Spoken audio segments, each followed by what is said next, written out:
उठती है ना, जैसे लहर समुद्र से उठी तो वो आगे को बढ़ते ही चले जाते, उसका स्वरूप भाग नहीं है, चाहे इधर को भागे चाहे उधर को। तो ऐसे वृत्ति उठी, और वृत्ति अगर स्वरूप की ओर जा रही है तो लीन हो जाएगी, स्वरूप से बाहर गई तो वही मनन का रूप भी लेगी। जब सृष्टि का नाश हो जाता है तब भी मेरा यही शरीर रहता है। मैं आसन लगाकर अपने पुर्यष्टक को ब्रह्म सत्ता में स्थित करता हूँ, इसी कारण मुझको फिर यही शरीर प्राप्त होता है। हे मुनीश्वर, यह सब जगत संकल्प मात्र है। जैसा संकल्प फुरता है वैसे ही आगे भाषित होता है। यह जगत सत्य भी नहीं और असत्य भी नहीं, केवल भ्रम रूप है। इस भ्रममय जगत प्रपंच में अनेक आश्चर्य देखे जाते हैं। पिता पुत्र हो जाता है, मित्र शत्रु हो जाता है, स्त्री पुरुष हो जाते हैं और पुरुष स्त्री हो जाते हैं। कभी कलयुग में सतयुग और कभी सतयुग में कलयुग वर्तने लगता है, कभी द्वापर में त्रेता और त्रेता में द्वापर वर्तता है। कभी वेद विद्या के अर्थ अदृश्य ही होते हैं और नाना प्रकार के आश्चर्य भाषित होते हैं। हे मुनीश्वर, जब इन युगों की एक सहस्त्र चौकड़ी व्यतीत होती है तब ब्रह्मा जी का एक दिन होता है। एक बार 2 दिन तक ब्रह्मा समाधिस्थ रहे और सृष्टि शून्य हो रही, यह भी स्मरण है। और भी कई देश क्रिया आदि विचित्र रूप स्मरण आते हैं, क्या क्या कहूँ। वशिष्ठ जी बोले, हे राम जी, इस प्रकार जब भुसुंड जी ने कहा तब मैंने फिर जिज्ञासा से पूछा कि हे पक्षियों के ईश्वर, तुम तो चिरकाल पर्यंत जगत में व्यवहार करते रहे हो, तो तुम्हारे शरीर को मृत्यु ने किस कारण नष्ट नहीं किया। भुसुंड जी बोले, हे मुनीश्वर, तुम सब जानते हो, परंतु ब्रह्म जिज्ञासा के कारण मुझसे पूछते हो। जैसे विद्यार्थी वेदार्थ पढ़कर फिर गुरु के आगे दोहराते हैं, वैसे ही मैं आज्ञा मानकर कहता हूँ। हे मुनीश्वर, कितना सम्मान दिया है। हाँ, वशिष्ठ जी उनके पास इसलिए गए हुए हैं, उनको जिज्ञासा हुई थी ना, जब वहां तो पर इसलिए गए कि चिरंजीवी में श्रेष्ठ है वो। नहीं, जब पहले स्वर्ग में गए थे वशिष्ठ जी, तो वहां पर स्वर्ग में चर्चा इनकी हो रही थी कि ये इतने चिरंजीवी हैं, ऐसे ऐसे करके। तो इन्होंने सुना बाहर दूर से ही, तो फिर स्वर्ग में गए ही नहीं उधर, और जो देवगणों के बीच में गए नहीं, वहीं से वापस आ गए कि बोले पहले मैं उनसे मिलता हूँ, ऐसे ऐसे भी महापुरुष हैं। तो फिर वो और यहाँ जब आए तो ये इन्होंने उल्टा उनको उनका ही मान देना चालू कर दिया। हाँ, और हम क्या करते हैं? वही थी।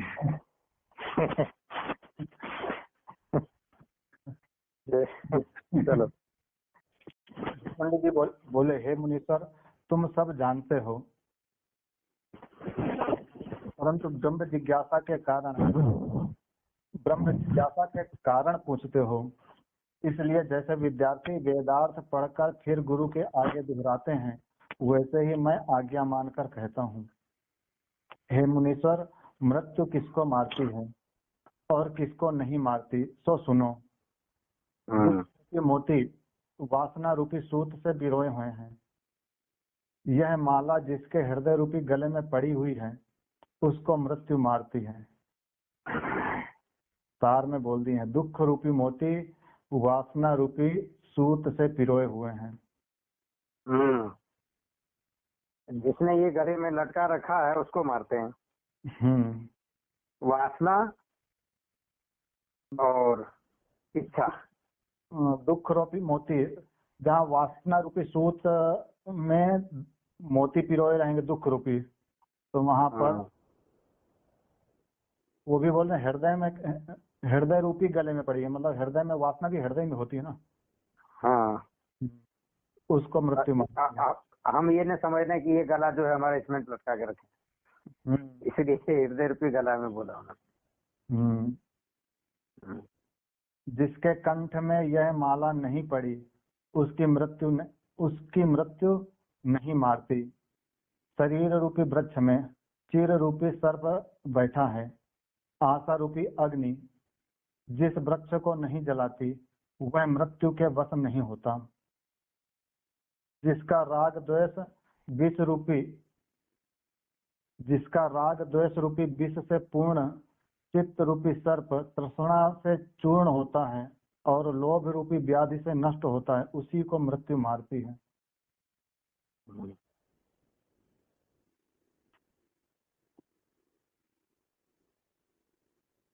जिसका राग द्वेष रूपी विष से पूर्ण चित्त रूपी सर्प तृष्णा से चूर्ण होता है और लोभ रूपी व्याधि से नष्ट होता है, उसी को मृत्यु मारती है और ग्रास कर लेती है।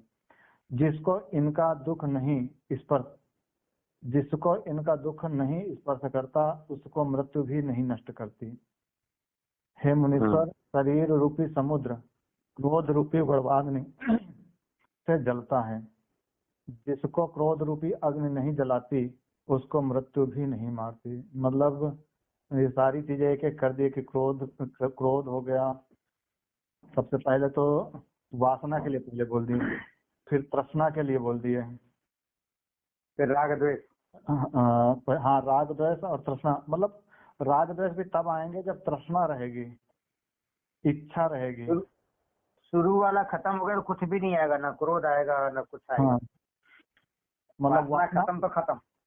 वासना के आधार पर दुख है और तृष्णा के आधार पर राग द्वेष है। इस चीज में राग होगा तो उसकी वासना उठेगी ना। वासना होगी तभी किसी में राग दिखेगा, तो कोई अच्छा दिखेगा कोई बुरा दिखेगा। अभी फिर लास्ट में बोल रहे हैं कि हे मुनीश्वर, शरीर रूपी समुद्र क्रोध रूपी बड़वाग्नि से जलता है। जिसको क्रोध रूपी अग्नि नहीं जलाती उसको मृत्यु भी नहीं मारती। जिसका मन परम पावन और निर्मल पद में दृढ़ है और विश्रांति और स्थित हुआ है उसका नाश मृत्यु नहीं करती। हे मुनीश्वर, जिसमें काम क्रोध लोभ मोह भय तृष्णा चिंता चंचलता अभिमान प्रमाद इत्यादि दुख होते हैं उसको मृत्यु मारती है। जिसमें काम क्रोध लोभ मोह भय तृष्णा चिंता चंचलता अभिमान प्रमाद इत्यादि के दुख होते हैं उसको मृत्यु मारती है। तो मतलब ये सारे सब दुख हैं, काम क्रोध लोभ मोह भय तृष्णा की चिंता तो दुख ही है, चंचलता भी दुख है। किसको दुख होता है बोला उन्होंने जी, किसको दुख होता है? नहीं, पर उसको होता है उसको मृत्यु मारती है ना। जिसको होता है ना, तो मन में होता कहाँ पर है? मन में होता है ना। इच्छा कहाँ होती है? वासना कहाँ होती है? मन में होती है। और मन रहता कहाँ पे है? किसी न किसी शरीर का आसरा लेकर ही रहेगा ना, शरीर में ही रहेगा ना। मन का स्वयं अस्तित्व तो नहीं है, ये ना जैसे लहर समुद्र से उठी तो वो आगे को बढ़ती चली जाती, उसका स्वरूप भाग नहीं है, चाहे इधर को भागे चाहे उधर को। तो इसे वृत्ति उठी, अब वृत्ति अगर स्वरूप की ओर जा रही है तो लीन हो जाएगी, स्वरूप से बाहर गई तो वही मनन का रूप भी लेगी, चिंतन का रूप। हाँ, तो मन संसार बंधन का कारण काम क्रोध लोभ आदि रोग बांध नहीं सकते और इनसे जो लिप्त नहीं होता उसको आदि व्याधि रूपी मल नहीं स्पर्श करते। जो मनुष्य लेता है देता है और सब कार्य करता है पर जिसके चित्त को अनात्म अभिमान स्पर्श नहीं करता उसको समाहित चित्त कहते हैं। अब समाहित चित्त किसे कहते हैं यहाँ पर भी बहुत अच्छे से बता दिया। जो मनुष्य लेता देता और सब कार्य करता है, पर जिसके चित्त को अनात्म अभिमान स्पर्श नहीं करता, आत्माभिमान होना जरूरी है, लेकिन अनात्म जो आत्मा नहीं है उसको उसमें अभिमान करना। जो पुरुष देखा जाए तो भी इतना बड़ा निंदा, इतनी स्तुति और निंदा दोनों हमारे बापूजी ने अपने जीवन के द्वारा हमें समझाया। और इसके उपरांत भी अभी लेना देना खाना पीना सब देखो, प्रसाद बांटना, सत्संग सुनाना, व्यवहार कुशल कर ही रहे ना। हाँ, हर क्षण क्षण पूरा जीवन काल तो अपने को उपदेश ही देते रहे, और अभी भी। और सार तत्व कभी भी देखो, सार तत्व के अलावा हमें कुछ नहीं बताया। सार बात के अलावा कुछ नहीं बताया, चाहे वो जेल के अंदर थे तब, चाहे अभी बाहर हैं तब, या पहले बाहर थे तब। जो पुरुष इष्ट की कामना नहीं करता और अनिष्ट में दुखी नहीं होता, दोनों अवस्थाओं में सम रहता है, उसको समहित चित्त कहते हैं। समहित चित्त कहते हैं। जो कुछ ऐश्वर्य सूचक सुंदर पदार्थ हैं, वे सब असत रूप हैं। पृथ्वी पर चक्रवर्ती राजा और स्वर्ग में गंधर्व, विद्याधर, किन्नर, देवता और उनकी स्त्रियां और सुरों की सेना आदि सब नासवान हैं। मनुष्य, देवता, दैत्य, असुर, पहाड़, सरोवर, नदियां, जो कुछ बड़े पदार्थ हैं, वे सभी नासवान हैं। स्वर्ग, पृथ्वी और पाताल लोक में जो कुछ भोग हैं, वे सब जी। हमारे शास्त्र कहते हैं कि जो कुछ भी है वो सब नाशवान है, यहाँ तक कि स्वर्ग की अप्सरा जो दिखता है या जो भी मतलब ऐश्वर्य, इंद्र का राज है, सब नष्ट हो जाएगा। इसके विपरीत जब हमारे दूसरे धर्मों की बात करते हैं तो तुम यहाँ सबको मारो तो वहाँ अप्सराएं मिलेगी, हूरे मिलेगा, जो कि नश्वर है। कितना महान है हमारी संस्कृति, सनातन संस्कृति। वो तो प्रलोभन दे रहा है सबको, उलझा रहा है। यहाँ तो काम क्रोध लोभ हटाने की बात हो रही है, वहाँ प्रलोभन दे के बनाया जा रहा है। जैसे कहो चाहे जहाँ धर्म परिवर्तन होता है आजकल ईसाई धर्म में अथवा तो मुसलमानों में, मतलब प्रलोभन के द्वारा ही तो हो रहा है। इच्छाएं बढ़ा करके प्रभावित किया जा रहा है। यहाँ तो मुक्ति की बात है। इसीलिए सुदामा जी गरीब होते हुए भी उनको दुखी नहीं कर सका कोई। जबकि राजा के पास गए तो राजा के यहाँ प्रशंसा युक्त जो गीत गाना था, तो वहाँ प्रशंसा युक्त न गा करके जो स्पष्टता पूर्वक गायन किया, इतना स्पष्ट बोलने वाला, इतना, तो फिर भी वहाँ पर सजा मिली, वहाँ पर भी सहजता से सब सहन किया, दुखी नहीं हुए। स्वर्ग, पृथ्वी और पाताल लोक में जो कुछ भोग हैं, वे सब असत और अशुभ हैं। कोई पदार्थ श्रेष्ठ नहीं, न पृथ्वी का राज्य श्रेष्ठ है, न देवताओं का रूप श्रेष्ठ है, न नागों का पाताल लोक श्रेष्ठ है, न शास्त्रों का पठन मनन श्रेष्ठ है, न काल का जानना श्रेष्ठ है, न पुरातन कथाक्रम वर्णन करना श्रेष्ठ है, न बहुत जीना श्रेष्ठ है, न मूढ़ता से मर जाना श्रेष्ठ है, न नरक में पढ़ना श्रेष्ठ है, और न इस त्रिलोकी में और कोई पदार्थ श्रेष्ठ है। जहाँ संत का मन स्थित है वही श्रेष्ठ है। यह नाना प्रकार का जगत क्रम चल है, यह नाना प्रकार का जगत क्रम चल है। जो ज्ञानवान पुरुष हैं वे मूढ़ होकर चल पदार्थ में नहीं मरते और बहुत कुछ जीने की इच्छा भी नहीं करते। भुसुंड जी बोले, हे मुनीश्वर, केवल एक आत्मदृष्टि सबसे श्रेष्ठ है, जिसे पाने से सब दुख नष्ट हो जाते हैं और परम पद प्राप्त होता है। वह आत्मचिंतन सब दुखों का नाशक है। वह चिरकाल के तीनों तापों से तपे और जन्म मरण के मार्ग में चलने से थके हुए जीवों के श्रम को दूर करता है और तपन मिटाता है। अनर्थ कारणी समस्त दुखों की खानी अविद्या। अनर्थ कारणी समस्त दुखों की खानी अविद्या को यह आत्मचिंतन नष्ट करता है। मतलब यहाँ पर सबसे स्पष्ट पूर्वक बोल दिया गया है कि आत्मचिंतन, अविद्या मतलब अविद्या भी अगर है तो आत्मचिंतन अगर करेंगे तो सहजता से अज्ञान मिटेगा, विद्या जागेगी और जो दुख है वो नष्ट होंगे। दुख अविद्या के कारण ही होते हैं ना। जैसे अंधकार को प्रकाश नष्ट करता है वैसे ही यह जीव के हृदय में शीतल प्रकाश उपजाता है। हे भगवान, सब संकल्पों से रहित ऐसा आत्मचिंतन है। तुम जैसों को सुगम है और हम जैसों को कठिन है,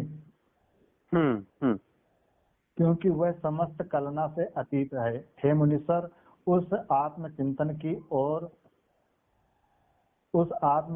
की ओर भी कोई सखी यदि प्राप्त हो तो सब ताप मिट जाएं और परम शांति प्राप्त हो। उसमें से मुझको एक सखी प्राप्त हुई है, वह सब दुखों का नाश करती है, सब सौभाग्य देने वाली और जीने का मूल है। उसका नाम है प्राण चिंतन। हे राम जी, जब कागभूषुंड जी ने इस प्रकार मुझसे कहा तब मैंने जानकर भी क्रीड़ा के निमित्त फिर उनसे पूछा कि हे सब संशयों को निवृत्त करने वाले चिरंजीवी पुरुष, सच कहो, प्राण चिंता किसे कहते हैं?